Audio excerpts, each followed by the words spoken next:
Let me ask you a question. Who are you without your name? Seriously, strip away the titles, the roles, the social handles, and the storylines. If you didn't introduce yourself as a CEO, a father, an athlete, a coach, or a healer, what would remain? If you closed your eyes and forgot your resume, forgot your goals, forgot your follower count, would you still feel whole? Chapter 44 of the Tao Te Ching. Which is closer, your name or your body? Which is more, your body or your possessions? Which is more destructive, gain or loss? Extreme fondness means great expense, and abundant possessions mean much loss. If you know when you have enough, you will not be disgraced. If you know when to stop, you will not be endangered. It is possible thereby to live long. That question is at the core of chapter 44 of the Tao Te Ching.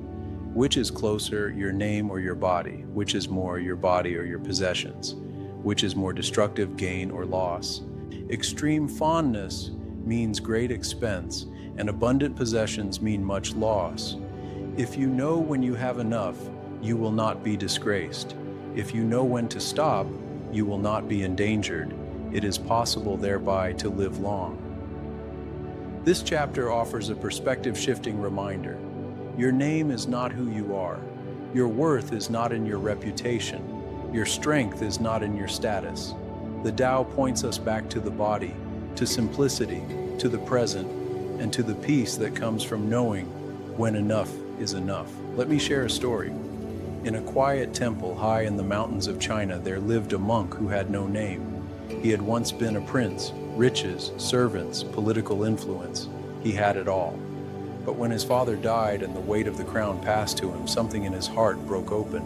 He began to question everything. Who am I beyond the robes? What is left when I am not surrounded by flattery and gold? He walked away from it all. He shaved his head, donned plain robes, and refused to speak his name. Not out of secrecy, but out of devotion. My name was given to the role, he said, but my breath belongs to the Tao. Over time, travelers would seek his wisdom. Who are you? They would ask. He'd smile and point to the wind. That, he'd say, is who I am. The identity trap. We live in a world where name and identity have become everything. You introduce yourself with a handshake and a title. Your LinkedIn page is a digital shrine to your labels. Your brand is your currency. But what happens when your name is attacked, or when your job is lost, or when your role changes? For many, the identity begins to crack because it was always external. Taoism reminds us, the more tightly we cling to name, the further we drift from our root.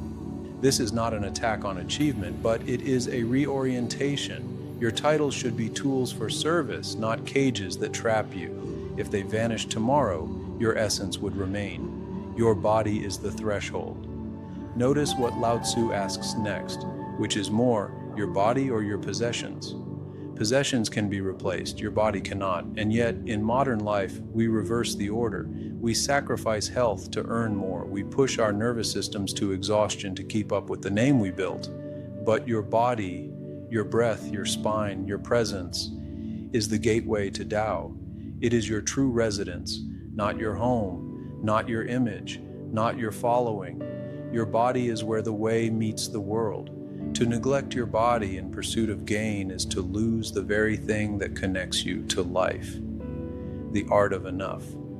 If you know when you have enough, you will not be disgraced. This line is gold. In a culture that glorifies more money, more speed, more hustle, this sentence is revolutionary. Knowing when you have enough isn't a mindset of laziness. It's a mindset of alignment. It's knowing that chasing another level of approval isn't worth your sleep. It's knowing that skipping your morning breath work for another client call is too high a price. It's realizing that peace is often found not in addition, but in subtraction. Like the yielding warrior method teaches, the warrior who yields knows how to pause, reassess, and move from the center. Here's a practice that will help you integrate this. The name drop practice, 5 to 10 minutes daily. 1. Sit quietly. 2. Close your eyes. 3. Drop your name. 4. Drop your titles. 5. Drop your roles. And ask yourself gently, who am I when I am just breath? Breathe in, breathe out. feel into the presence that needs no label. This is your real self. It cannot be disgraced, it cannot be inflated, it simply is. Return to this practice often, especially on days when your identity feels shaky, when you get caught up in comparison, when you feel pulled to prove. Drop the name, return to the breath. Reframing success. Here's something rarely talked about in personal development circles. Success without embodiment is a hollow win. If you reach the top of your industry but your nervous system is fried, you didn't win. If you become famous but are addicted to external validation, you didn't win. If your name is in lights but you can't sleep at night without wine, TV, or distraction, you didn't win. The Tao invites us to redefine success. Success is internal coherence. Success is vitality in your body. Success is freedom from identity addiction. Success is knowing when to stop. So let me ask again, who are you without your name? You are not your business. You are not your accolades. You are not your profile. You are presence. You are breath. You are awareness rooted in the body. The world will try to name you.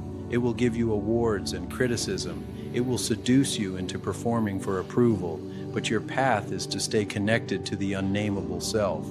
To walk in the Tao is to know the taste of peace, to stand in your body and say, this is enough, not because you're settling, but because you're centered.